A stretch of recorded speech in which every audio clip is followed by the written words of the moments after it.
What's up, everybody, and welcome back to BreakZone. I'm JT. And I'm Laurent. And this is it, man. This is this last round of Swiss here for the Boston Crystal Cup. Thank you guys for joining us for the whole Swiss round. It's been very, very cool. Huge shout out to Square Enix for throwing this event and letting us be a part of it. We're going to go ahead and jump into round 7 here between two players who are on the bubble about making it the top 16. So let's go ahead and jump right in and see how everything's going on. They're definitely fighting it out in order to make it to day 2. And I'm going to start it off with Ovilia pitching with Beatrix.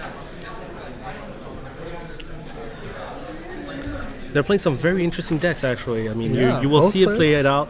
Can kind of, I mean, to see the combination of lightning, ice, earth is definitely not a common combination. Sarah's going to go right ahead and play a Kelger right into a Galoof. We've seen this deck before. It is awesome deck. The Dawn Warriors. Up the Dawn Warriors, and right up that, can go ahead and get a point of damage there. Gain that echo in the damage zone. Let's see what John has in mind in order to reply to that.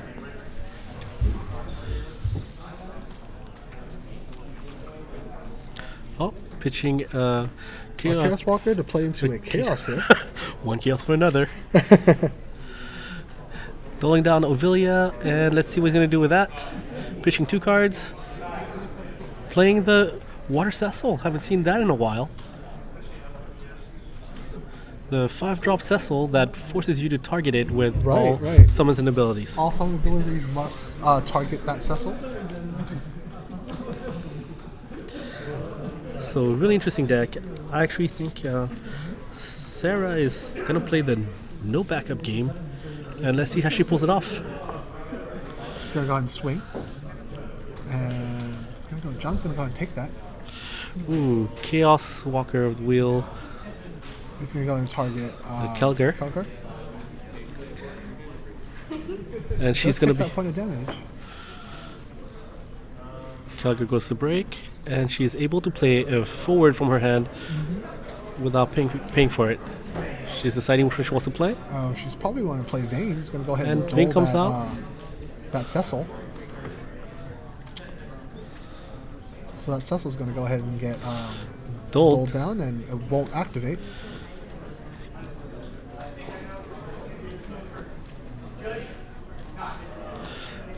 Wow, so I'm not sure if that was the best thing to happen.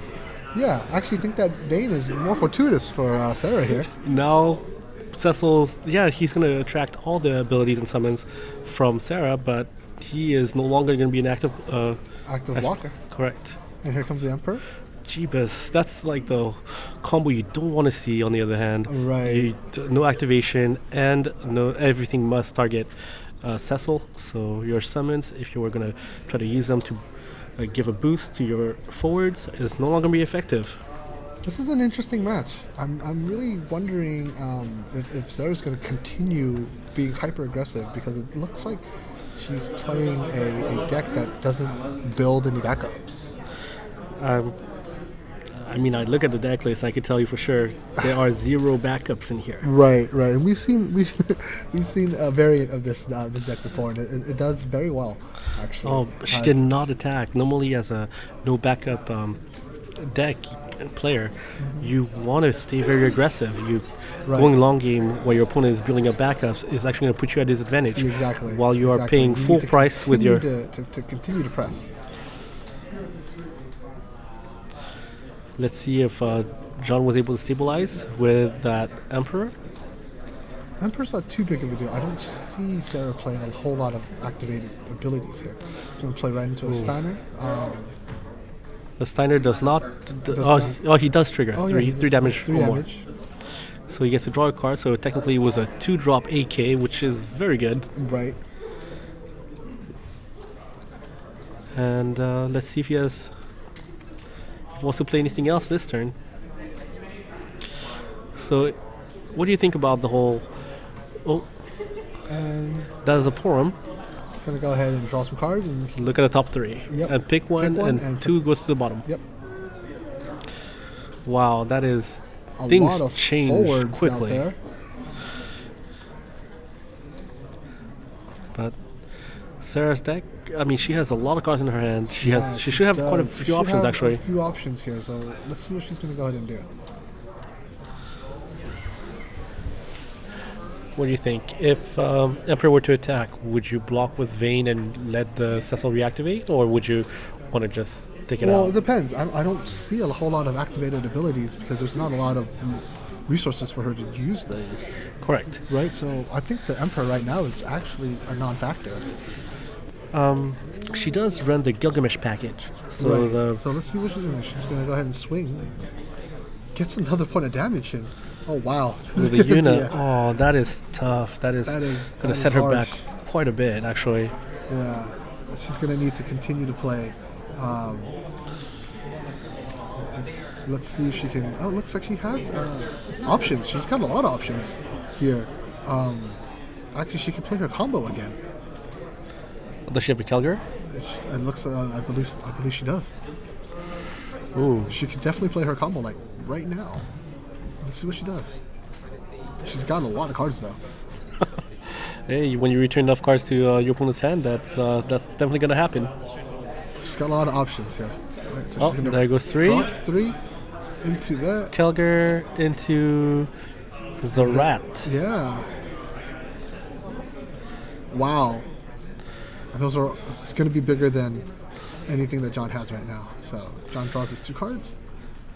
But she's playing against water. Playing as a no backup player against water is a difficult matchup. As it is a difficult matchup. As we've just seen with that Yuna, it's going to cause some problems here.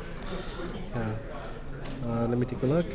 They are definitely Leviathans in John's deck, so I wouldn't be too surprised. But Sarah, even though she is an aggressive player, she does have a decent amount of cards left in her hand, so she is definitely not out of this fight. And with her 4s being larger and Vayne being on the field and preventing Cecil from reactivating. She's going to go and swing. If I was Sarah, I would just take damage. I think Zaret actually has first strike right now. Oh, right. And might be large enough to... I think he's an... Is he a 9K? Maybe not. All right. That damage right there. And John is on the board here. Oh, and he's going to go ahead and play into a Ramza. Let's take a look at that new Opus 5 Ramza. He is way cheap when you have a bunch of 4s in play, and in this case he does. And he actually gets larger also, as based on how many 4s you have in play as well.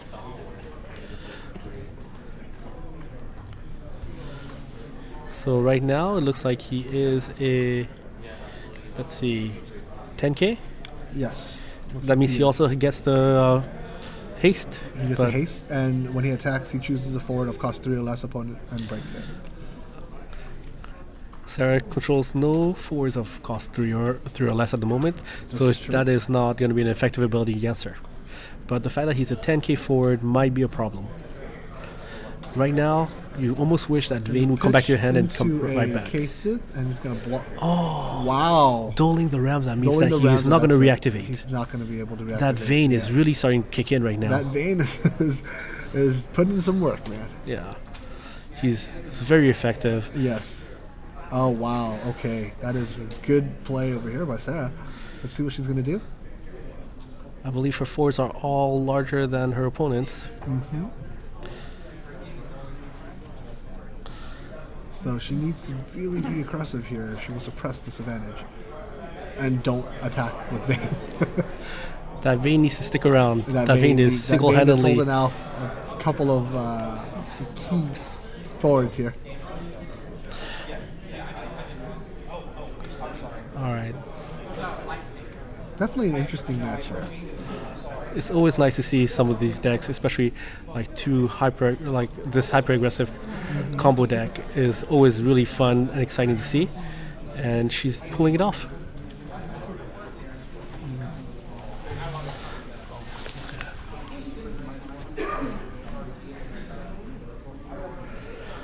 Hold on, let's look.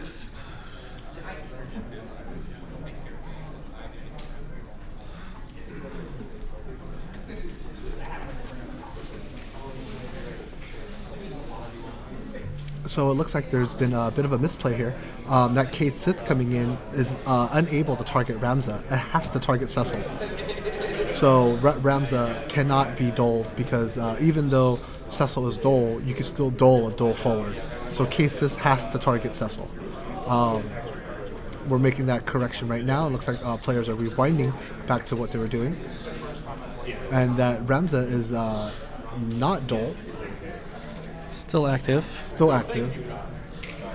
And now that does become a problem. That's why that Cecil does what it does. It just it soaks up all of that stuff here. And I believe when Ramza is going to attack, it's going to break that Kate Sith. Yeah. But he'll get one attack with it. And then the Vayne will kick in. Correct. That's if he attacks with it. Right, so, right. At this point, I think it's more effective for him to keep him as a blocker. Yes. Sarah has no way to get around that Cecil with any type of tempo. She still runs the outside combo, so she still does. She does. Hopefully she'll draw into it. She's going to go ahead and party attack here. Party attack with the Vayne? I would not party attack with that Vayne. But then she needs to get over that Ramza. If she does not, then she's going to have some serious problems. But not with the Vayne.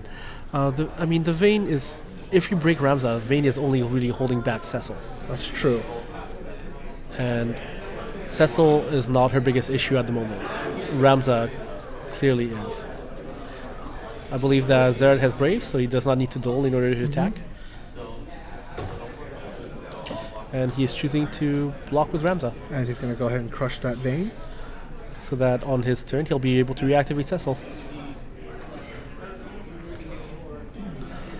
So now she still has to worry about Steiner being a blocker because with both Cecil and Porum being active, Steiner is able to buff himself by 1,000 power for each water forward that he does. That's correct.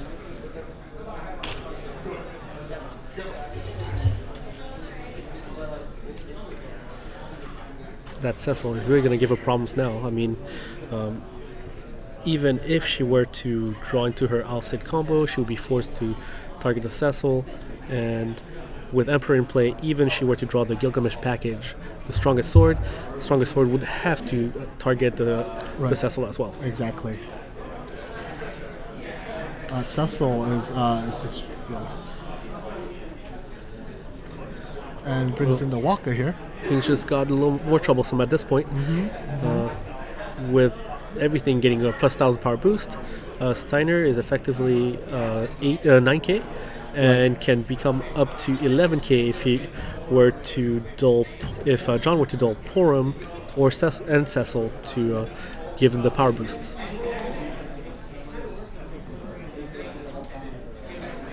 At this point, if you were John, would you press the point or would you just kind of hold off? I mean, you can build out backups while you stave things off, right? No, I would press my advantage.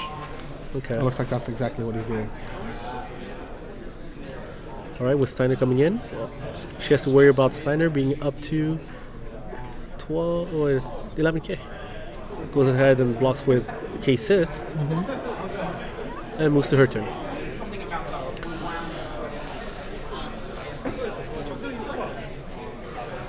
All right. There's some tough decisions that need to be made right now. She can't. Yeah, I don't see her getting past that Cecil. But she could just attack and keep attacking.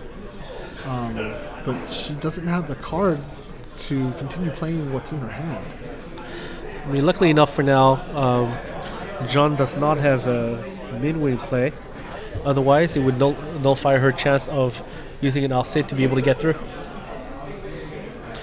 She attacks with Zeret, and John blocks with Porum, and that helps out a little bit now that John doesn't have as many hopeful blockers or pumps for Steiner. But there's also the possibility that John is holding on to another Porum and just wanted to play it out. Let's see what John does here.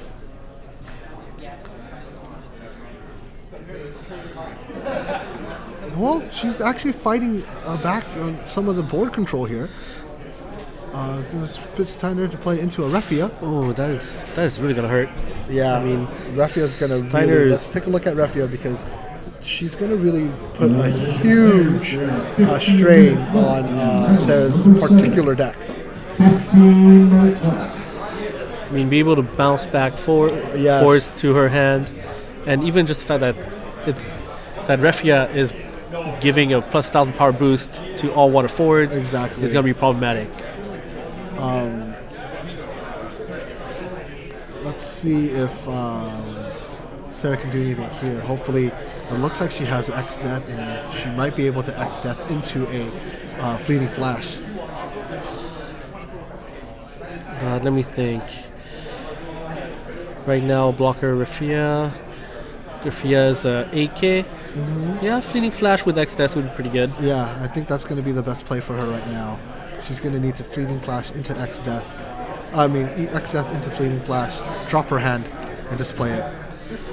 If she was able to do that, then she actually might go for Fatal.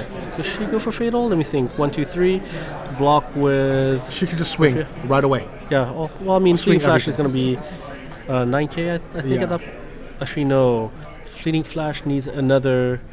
What was it called? A mannequin in order to become big enough. X Death into a Fleeting Flash. But Fleeting Flash is only 7K at this point, I think. 7K haste. Yeah, 7K haste. Which is not currently big enough but to get through. But you swing with the Zazat. Yeah. First.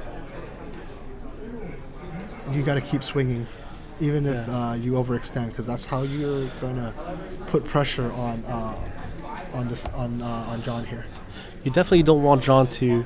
You don't want him to draw any more cards.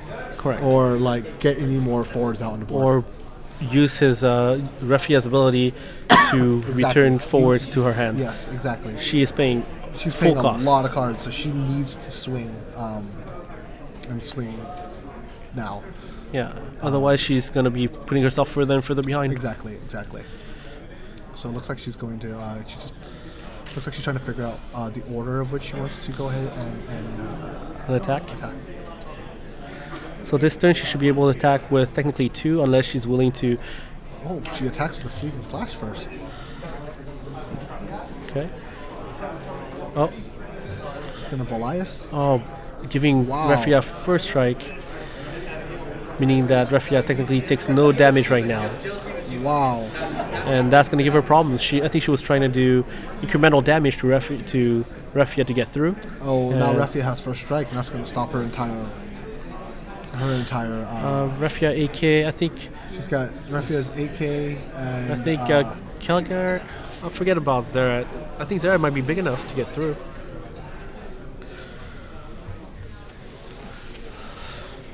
This is tough. I mean, it definitely feels like John has stabilized. Sarah's definitely still in this fight. She still has cards in her hand. If she draws into an Alcid combo, she might be able to... Well, she'll have to target the Cecil. Right. But I wonder if that's going to be enough. I don't know. Oh, and he EX Burst, hits a Steiner, right? Draws a Garnet. That actually could be a problem. That's gonna give everyone even more of an Anthem. Yeah. See, and draws 2 more. Right. And in his deck, he actually John actually plays a decent amount of summons, and he's going to be able to play him out with Garnet's ability. Mm-hmm.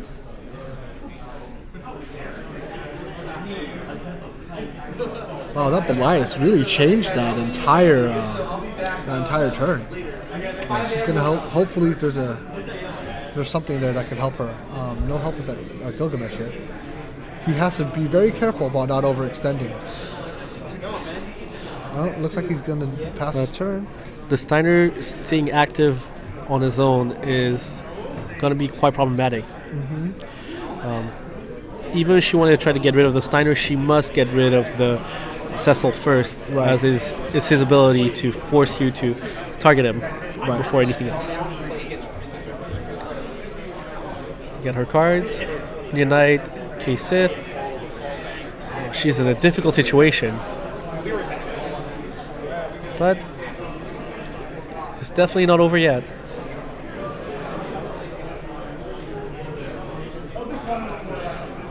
So in case you haven't noticed, we started round 1 with one half of the Lisinski couple. And now we're ending it with Sarah here. Yeah. So we went from the Meta Potion Warrior of Light from the previous season. Actually. He is the national champion. Oh, that's right. The national champion from last year. Yes. And this is his wife, currently playing at the feature table. Battling her way to try to get into the top 16 to make it to day 2. Looks like it's a bit of an uphill climb here, though, even though she's up on damage. She does not have control of the board. It's going to be quite difficult. Whatever she attacks with is going to party attack. Let's see if John throws everything at it. I would take the point of damage, and then on the backswing, swing with everything I have. Looks like that's what he's going to do. That would be sufficient, actually. But the Zera has first strike, so he'll be able to take out a few guys before. Right, and hopefully he takes out 2 at least. Keep in mind, Garnet is here. So, there you go, the Garnet tricks. Oh, and the bounce, and I believe that's going to go ahead. That seals the deal. Unless there's an EX person there that's going to help her out. I don't think there's much of it. I mean, there's 4. It's going to bring her right here to 5. Oh. 6. And looks like that's it. That's it. There's nothing left. Even if it was the experts on the 7th, it would not change the fate of the game. And that's it. Sarah falls to John here, and our Swiss round 7. Interesting match here. Tell me, do you think she should have been a little bit more aggressive? More aggressive? I think she did everything she could to be as aggressive as possible. That Cecil really changed things up after that. Like the fact that she had to target the Cecil with the King Sith and could not dole down the Ramza that way. You couldn't dole down the Ramza. I think that, if that Cecil wasn't in play, that Kate Sith was the perfect play. I think she would have, if she kept pressing her forwards, she could have won. She got up to 5 points of damage there, so I thought that was a pretty good match on her end. Always risky when you play no backups, but never not interesting. So, I mean, there were a lot of Al's that she unfortunately did not draw into. She didn't draw into her Alcids. Alcids or the Strongest Sword Gilgamesh. She didn't draw into either or. Yeah, exactly. And if she did, it might have been different. It might have. And I think that now, sometimes you're playing a deck like this and it's a coin flip. And when you win, Yeah. very, very decidedly. But when you don't, it just seems like the deck kind of falls apart. I felt like she played very well. She definitely had multiple lines of play. She got 5 points of damage. For the most part, she had control over the board for the first part of the game. Usually when you get into the Kelger, into another Dawn Warrior, that's kind of tough to deal with. It is, and so she was able to really put the pressure on.